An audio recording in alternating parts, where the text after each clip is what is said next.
Mahal? Halika, punta tayo sa park. Nang sa ganun ay makabawi naman ako sa'yo. Mahal. Marami kasi kong gawain ngayon eh. Pwede bukas na lang? Nako, bukas na kayo lumabas. At may papagawa din ako dyan sa asawa mo. Sige. Magpapahinga na lang ngayon. Basta bukas ha. Sumama ka na din, ma. Yes, nak.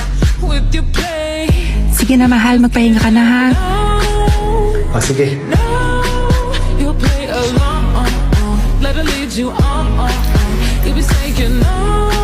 Mahal, nauna na ako. Basta mamayang hapon, dadaanan ko na kayo dito ni mama. Sige mahal, mag-iingat ka wa.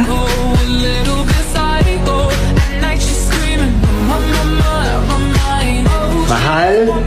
Ma? Halika na, alsa tayo.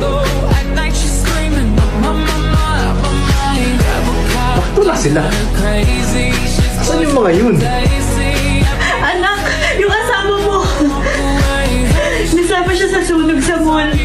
Pinuntahan namin, anak. Bakit? Ano nangyari sa asawa ko? Isasikim sa mga nasunog sa mall. Ha? Hindi totoo yan. Sorry, anak, wala na siya. Puntahan natin siya sa morgue.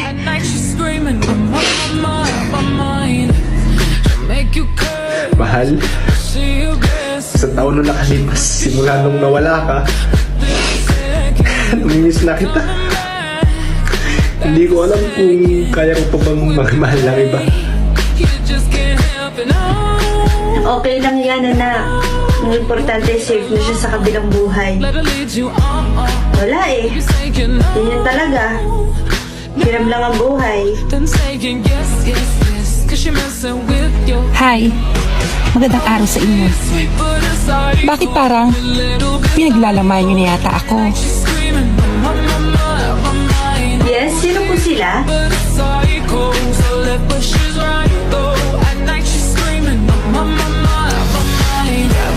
Dito ka lang muna sa room na to, ha? Kukunin ko lang yung pinamili ko. Opo ma'am.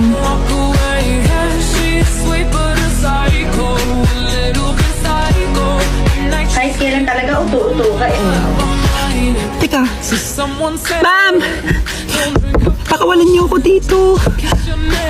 Ma'am! Ma'am! Diyan ka, mabulok ka dyan.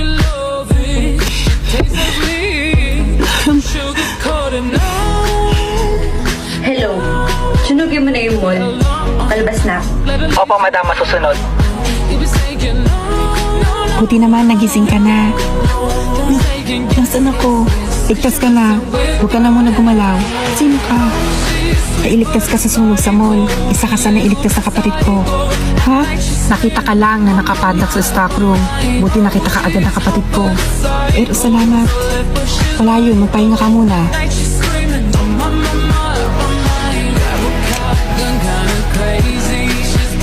Wow! Tama yan, pinaghandaan ng pagbabalik. Papa, ang pangit naman po kung harap ako sa kanila na ganito po pa rin ang itsura ko. O ito, isabay mo na din tong caramel macchiato ng Shopify. Dito papayat ka lalo at kagata pa ang kutis mo. Yan din kasi ang iniinom ko ngayon. Inumin mo na. Huwag nang magdalawang isip. Hindi ka magsisisi dyan. Sige po, salamat.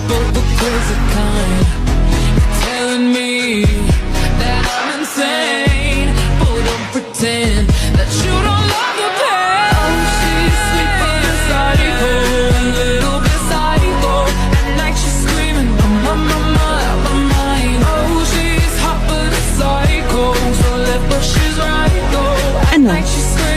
Naaalala mo na? Mahal kong biyenan? Totoo ba yun, ma? Sagot!